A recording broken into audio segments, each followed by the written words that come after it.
Très heureux je suis de vous retrouver, mesdames et messieurs, pour ce numéro de votre émission Cliché. Et ce matin, je reçois pour vous Salim Kora. C'est un basketteur ici au Bénin. Avec lui, il sera question de parler de sa saison qui vient de s'écouler. Alors, Salim Kora, bonjour. Bonjour, monsieur Eman. Veuillez mieux vous présenter à nos fidèles internautes de Dabarou TV. Merci beaucoup. Tout d'abord, je tenais à vous remercier et très content d'être parmi vous aujourd'hui. Moi, c'est Kora Siro Mora Salim. Je suis un jeune basketteur. Je suis béninois. Je suis de Parakou. Je suis un digne fils de Parakou. Et j'évolue à Élan Coton BBC cette saison. Alors déjà, quel a été tes débuts en matière de basketball? Merci beaucoup. Et parlant de mes débuts, ça n'a pas été vraiment facile. J'ai connu le basket un peu, je vais dire un peu tardivement. Pour moi, c'était pas une grosse priorité. Je vais dire que c'était le foot et autres sports. Mais à force de voir les gens jouer et à force de côtoyer les gens qui jouent ce sport, j'ai vraiment vu que ce sport était vraiment intéressant. Et j'ai commencé par me donner. Et la première apparition pour moi, où j'ai commencé vraiment par jouer au basketball, c'était au lycée technique. Quand je suis allé au lycée technique à l'école de Kika en 2013, où j'ai vraiment connu le basketball, où j'ai appris, où j'ai connu de très grands joueurs là-bas. Et je me suis dit, bon, pourquoi ne pas essayer? Et c'est là, j'ai commencé par aller un peu. Et à force de travailler, très dur vraiment, je me suis vraiment hissé. Je ne vais pas dire sommet, mais Oui. je suis quand même en route. Je suis en train de venir un peu, et par la grâce de Dieu, par la grâce des gens qui m'accompagnent, je pense que je vais y arriver. Voilà, qu'est-ce qui t'a réellement motivé parce que le sport roi ici, c'est le football, le basketball n'est pas si vu. Oui. Qu'est-ce qui t'a réellement motivé pour embrasser ce secteur? Bon, ce qui m'a vraiment motivé, c'est, comme je vous l'avais dit, c'est ce que je côtoyais. Parce que il y avait beaucoup de personnes. Parce qu'au lycée technique, on parlait en termes de doyens. Et là-bas, il y avait des doyens qui étaient vraiment forts. Quand tu les vois sur le terrain, quand ils jouent, l'alchimie, l'esprit d'équipe, tout ça était au rendez-vous. Donc, ce qui faisait que, à force de les voir toujours, parce que le basket, ce n'est pas seulement sur le terrain. Il y a après le terrain. Donc, vous vous voyez, vous vous amusez, vous essayez de créer ce lien-là entre vous. Bon, je pense que c'est tout ça qui m'a vraiment motivé à aller. Et puis, j'ai vu que lancer le ballon dans le cerceau était mieux que frapper avec le pied. Donc, je me suis dit, pourquoi ne pas m'intéresser à là? Puis, bon, je pense que c'est ce qui m'a vraiment motivé à m'investir dans ce sport. Alors, et quelle a été ta première apparition professionnelle? Ma première apparition professionnelle, c'était avec Aspal, la BBC de Parakou ici. C'est mon club formateur. C'est là que j'ai commencé. C'est là où tout a commencé. Mais bon, je vais dire, tout a commencé au lycée. Mais pour une équipe professionnelle, j'ai commencé à Aspal BBC où j'ai eu beaucoup d'expérience à force de jouer des compétitions, jouer la ligue professionnelle et tout. Puis bon, c'est un peu ma première apparition. Ensuite, j'ai continué, je suis allé... Avec Aspal, c'était en quelle année? Ouais, avec Aspal, c'était déjà en 2016.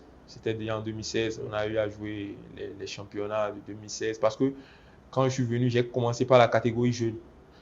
J'ai joué la catégorie jeune une année. Après, je suis monté en senior.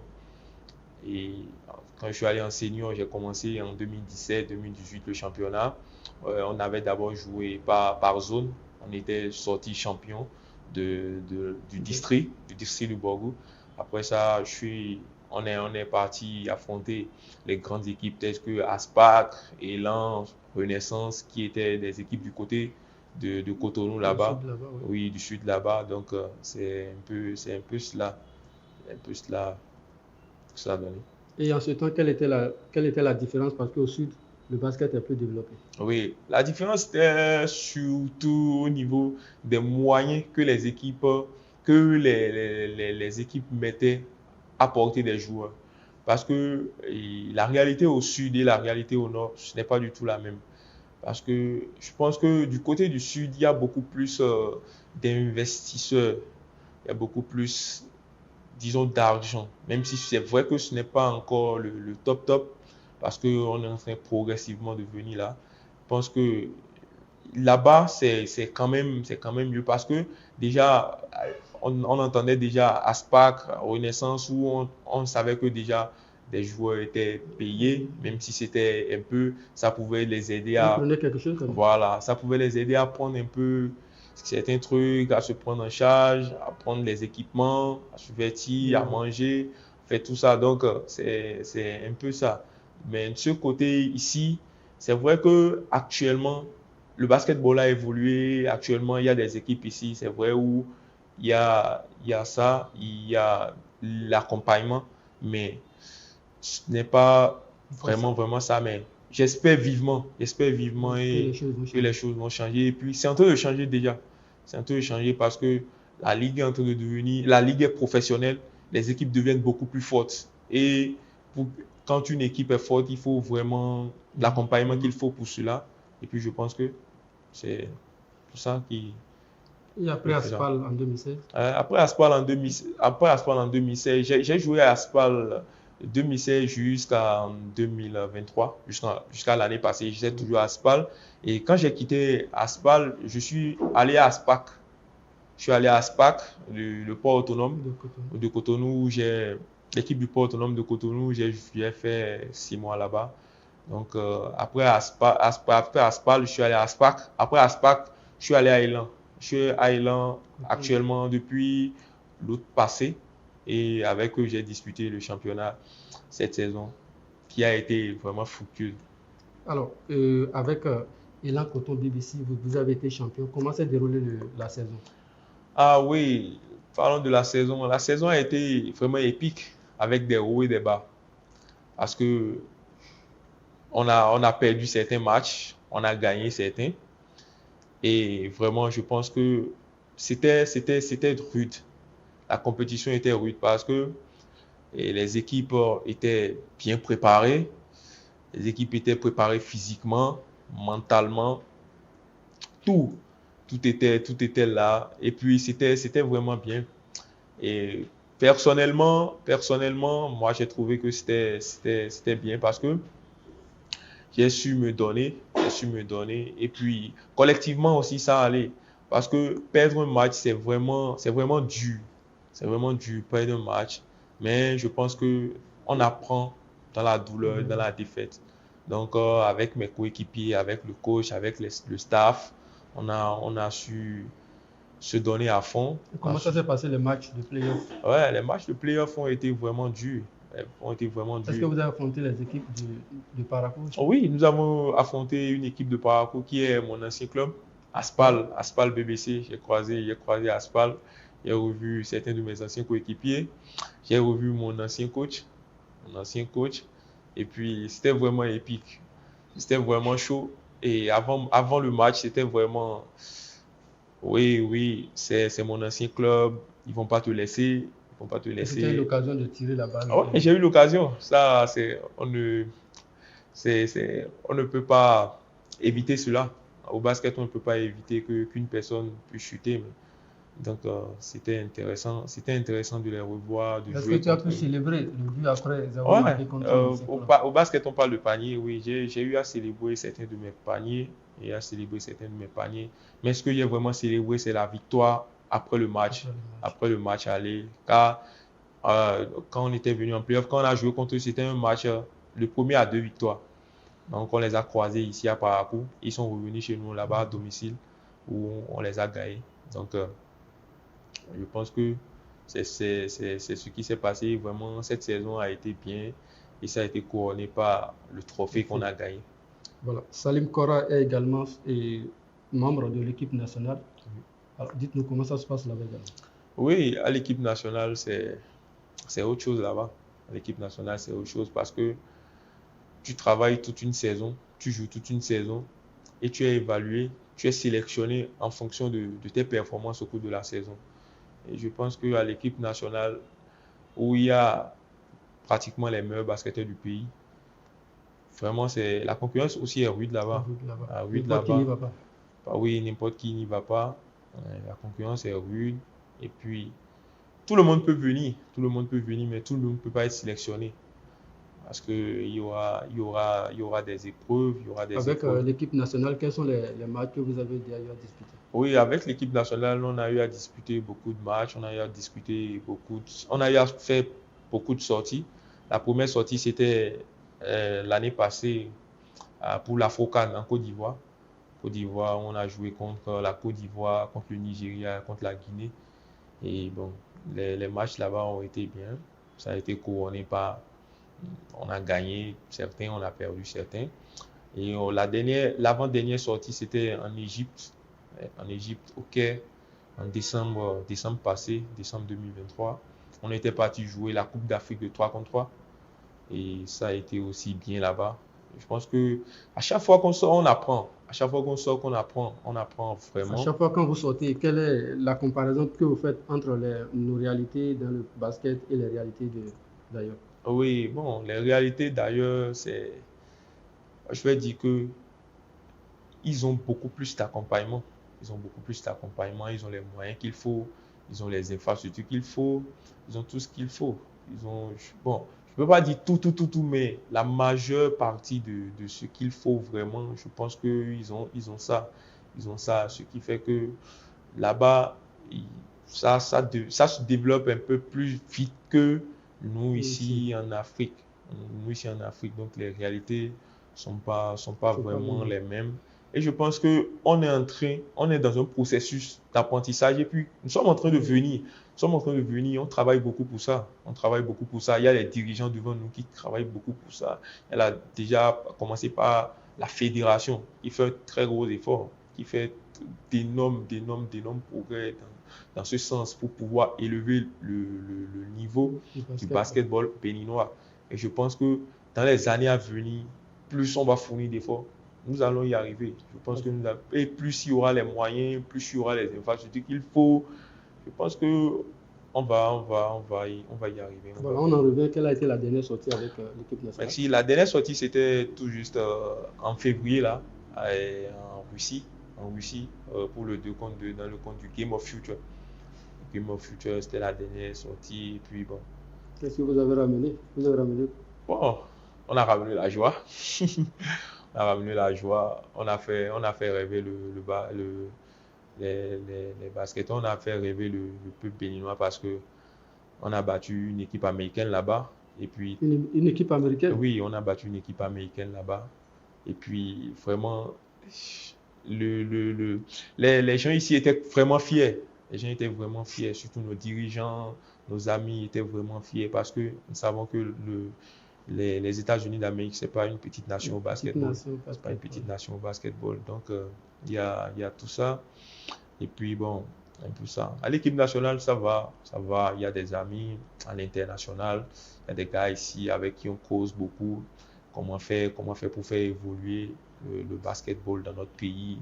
Et je pense que tout cela, avec les idées, tout ça, on va y arriver. Progressivement, le championnat deviendra beaucoup plus intense. Et puis à l'international, nous aurons vraiment notre mot à dire. Oui, notre mot à dire, comme on dit là-dessus. Est-ce qu'on peut revenir un peu sur tes récompenses individuelles? Sur mes récompenses individuelles, oui. Déjà, il y a eu que j'ai joué aussi le championnat universitaire. Le championnat universitaire, le championnat interentité. J'ai été récompensé par le meilleur joueur du championnat en 2007, oui, à l'université de Parakou ici. L'université de Parakou. Après cela, pour le championnat 2017-2018 à Cotonou là-bas, j'ai fini top 5 du championnat national, top 5 des joueurs du championnat national.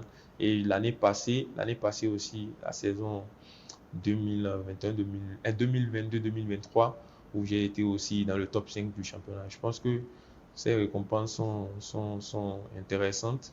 Et puis, je pense que c'est ces récompenses individuelles-là, surtout, qui motivent aussi à aller plus, à travailler plus, à vouloir progresser plus, pour avoir encore plus. Voilà. Et tu nourris des projets, des rêves, des projets à long terme ou bien à court terme? Oui, je nourris beaucoup de projets à long terme, à long terme, à long terme. Tout d'abord, vous savez, quand on joue, c'est toujours la progression. On ne cherche pas à rester dans une zone sans vouloir quitter la zone. On veut progresser, travailler, progresser, qu'on nous voit ailleurs, qu'on nous appelle, qu'on aille beaucoup, beaucoup, beaucoup plus loin. Et quand je dis beaucoup plus loin, dans d'autres championnats, évoluer dans d'autres championnats. Et même en Afrique ici, nous avons déjà une grosse ligue qui est la Basketball Africa League, la BAL, où il y a de bonnes équipes, il y a de très bonnes équipes. Et il y a des équipes qui sont très fortes. Il y a des équipes qui sont très fortes. Et puis, je pense que quand tu rejoins une équipe qui est forte comme ça élève ton niveau. Ça élève ton niveau de jeu. Voilà, ça élève ton niveau de jeu. Donc, c'est un peu moi mes projets. Après cela, mes projets aussi, c'est aider beaucoup de personnes, aider beaucoup les jeunes, aider beaucoup de jeunes et à vraiment, vraiment se donner au sport actuellement. Parce que nous ne sommes pas sans savoir que le sport au Bénin, aujourd'hui, ce n'est plus du loisir. Ce n'est plus du loisir, ça contribue à une source de revenus. Et puis, le sport aussi permet de se développer. Ça permet de se développer et mentalement, physiquement. Il y a beaucoup de ces paramètres-là. Et je pense que moi, ça fait partie de mes projets. Aller progresser individuellement et après aider beaucoup de ces jeunes-là à évoluer. Là où on a échoué, les aider pour qu'ils puissent arriver. Parce que, bon, la relève, la relève actuellement, c'est... Aider aussi son équipe nationale. Oui, aider aussi son équipe nationale, oui, ça aussi. Travailler dur pour qu'on puisse te rappeler plusieurs fois en sélection nationale. Parce que c'est une fierté, c'est une très grosse fierté de jouer à l'équipe nationale, aller défendre les couleurs de ton pays à l'international, c'est une grosse fierté. Est-ce que Salim Kora fait un tour au CAS pour voir les jeunes jouer? Oui, je fais un tour au CAS. Je fais toujours un tour au CAS. Même aujourd'hui, j'étais là-bas. Donc, j'étais là-bas, je vais là-bas souvent. Je vois les jeunes jouer. Ils m'approchent. Quel est le message que tu... Je travaille toujours dur. Je travaille toujours dur parce que aujourd'hui, c'est ça. C'est ça. Plus tu travailles dur, les résultats viennent. Quand tu es à la maison, tu ne fais rien. Tu ne peux pas t'attendre à un résultat. Il faut que tu travailles, il faut que tu charbonnes vraiment dur. C'est ça. Il faut vraiment charbonner. Et puis aussi, ne pas oublier la prière parce que c'est important. C'est très important. Prier, travailler dur et surtout être humble. L'humilité. L'humilité surtout, c'est vraiment important, surtout dans le domaine du sport. Être calme, tout ça, travailler dur, respecter tout le monde. Je pense que on arrive à mieux progresser quand on respecte tous ces critères-là. Et c'est ce que moi je leur dis toujours. Quand ils ont dit quel conseil tu vas me donner, c'est ce que moi je leur dis. Parce que moi, ces conseils-là, j'ai eu des aînés qui me les ont donnés. Et puis c'est ça, j'essaie d'appliquer au jour le jour, au jour le jour, au jour le jour. Donc, le Kika te voilà aujourd'hui à Cotonou. Ouais, le Kika me voilà aujourd'hui à Cotonou. Et je pense ce n'est pas encore terminé. Ce n'est pas encore terminé. Ce n'est pas encore terminé par la grâce de Dieu. Parce que je me bats toujours pour ça. Il y a plein de personnes derrière moi qui se battent pour ça. Il y en a plein. Et je les remercie vraiment pour cela. Je pense que c'est un peu ça mes projets. Alors nous tendons directement vers la fin de cette émission. Un mot tout droit dans votre caméra pour dire un mot à l'endroit de la jeunesse, à l'endroit de toute l'équipe derrière vous. Ok, merci. Moi, j'ai beaucoup de mots. Voilà. J'ai beaucoup de mots. Tout d'abord, je vais commencer par remercier le président de la fédération pour tout ce qu'il fait. Le président de la fédération, M. Ismaël Onifade, et son staff pour tout ce qu'il fait. Parce qu'il y a de cela quelques années, le championnat n'était pas aussi électrique que maintenant. Donc, à force que les années passent, le championnat a pris une autre tournure. Et puis, grâce à lui, le staff, je pense qu'ils sont en train de faire un gros travail pour l'évolution du basketball béninois. Et je pense qu'on va y arriver. si nous, les acteurs de ce sport, nous donnons à fond et puis nous arrivons à respecter nous arrivons à rester dans les normes, je pense qu'on va y arriver. Maintenant, je tenais aussi à remercier la famille, les coéquipiers, les fans et tout le staff derrière moi, mon manager là, et tout le monde, les parents, pour tout ce qu'ils font pour moi. Et puis, c'est vraiment, merci à vous, merci beaucoup à vous. Et c'est vraiment, le travail que vous faites est vraiment énorme, c'est vraiment énorme. Je ne sais pas comment vous remercier, je ne sais pas, mais je pense que plus je joue et plus je ramène des trophées, vous êtes heureux. Et puis moi aussi, ça me rend heureux. Ça me rend vraiment heureux. Et maintenant, j'ai une autre préoccupation aussi que j'aimerais dire. J'aimerais exhorter aussi les parents à amener, amener les enfants à pratiquer le sport, à pratiquer le sport. Ouais, c'est important. C'est vraiment important. Le sport, ce n'est pas seulement venir transpirer. Actuellement, comme je l'ai dit, c'est une grosse source de revenus que beaucoup de personnes ignorent. Et puis, le sport actuellement aussi donne beaucoup d'opportunités. Il y a beaucoup d'opportunités que le sport donne. Parce il y a ces universités à l'extérieur qui cherchent des joueurs, pas seulement au basketball. Il y a le football, il y a le handball, il y a le volleyball. Ces équipes-là, ces universités-là recherchent des joueurs. Et puis, s'ils amènent leurs enfants et les enfants sont talentueux et les enfants travaillent dur, je pense qu'ils peuvent trouver des bourses pour ces enfants-là. Ces enfants-là peuvent trouver des bourses pour pouvoir étudier à l'extérieur, pour pouvoir jouer à l'extérieur et tout. Donc, il faut que les parents s'informent vraiment sur, Pour amener les enfants à oui, aimer le sport. voilà, aimer le sport, l'impact que le sport a sur la vie de l'enfant. C'est vraiment énorme. C'est vraiment énorme.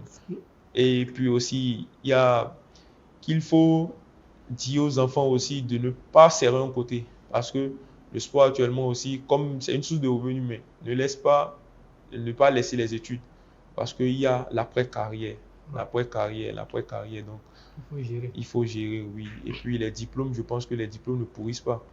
Les diplômes ne pourrissent pas. Et puis bon, les diplômes seront là. Et puis l'après-carrière, peut-être, avec ton diplôme, tu peux trouver une bonne place encore. Tu vas jouer après. Actuellement, te voici dans un bureau là. Et pourquoi pas encadrer? Ouais, pourquoi pas encadrer aussi, c'est intéressant.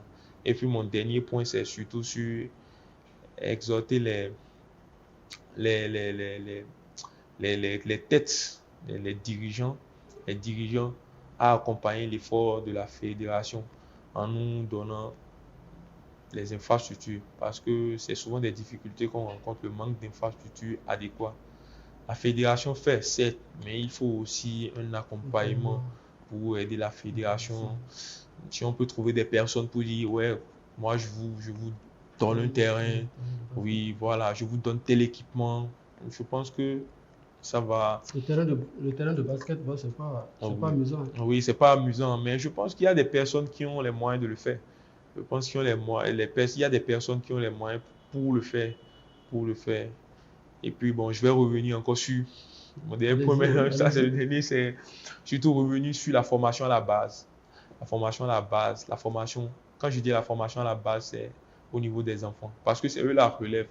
C'est eux la relève. Je pense que avec la création des académies avec les enfants qui vont rejoindre certains clubs, tout ça, et les infrastructures qui seront là. Je pense que d'ici 10, 15, 20 ans, quand on va parler du basketball béninois, ça ne serait plus ce qu'on voit actuellement. Ça serait encore plus élevé que cela. Donc, ce sont mes mots, de fait. On n'a pas parlé de l'après-championnat. Vous avez été champion. Comment est-ce que vous avez célébré ce titre-là? On a très bien célébré ça en club. Tout d'abord, on s'est réunis, on a fait la fête. On a eu à rencontrer le PDG. Oui, Lionel Talon. On a eu à partager quelques moments avec lui. On a pu faire un petit dîner avec lui. On a causé, on a pris des photos. On était vraiment heureux ce jour-là.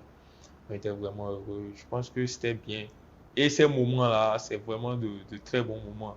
Et ces moments motivent beaucoup plus encore la saison prochaine à se donner à fond et encore à se revoir dans de telles situations, de bons moments de partage, de bons moments de fou rire. Et puis, est-ce que c'est à cette occasion-là que vous avez rencontré le PDG ou bien à chaque fois au terrain, il passe, vous donnez des conseils? Oui, il vient de temps en temps, il vient de temps en temps. Et puis, il était là ce jour-là aussi. Et je pense que ça motive aussi de voir le PDG qui s'investit et qui s'adonne, qui se donne vraiment du plaisir de venir et surtout qui nous donne du plaisir parce qu'il nous suit, on sait qu'il est avec nous, on sait qu'il est derrière nous et puis c'est vraiment bien. Terminus, tout le monde descend, mesdames et messieurs. À l'instant, nous étions avec Salim Kora, joueur du basketball. Il est sociétaire du club Coton Élan BBC. Avec lui, nous avons échangé sur tout ce qui s'est passé au cours de la saison, ses projets et tous les conseils qu'il a donnés à la jeune génération. Merci de nous avoir suivis. Sabiou Chabi Adamou, Raima Tagani, ces deux étaient restés derrière la caméra. À la prochaine.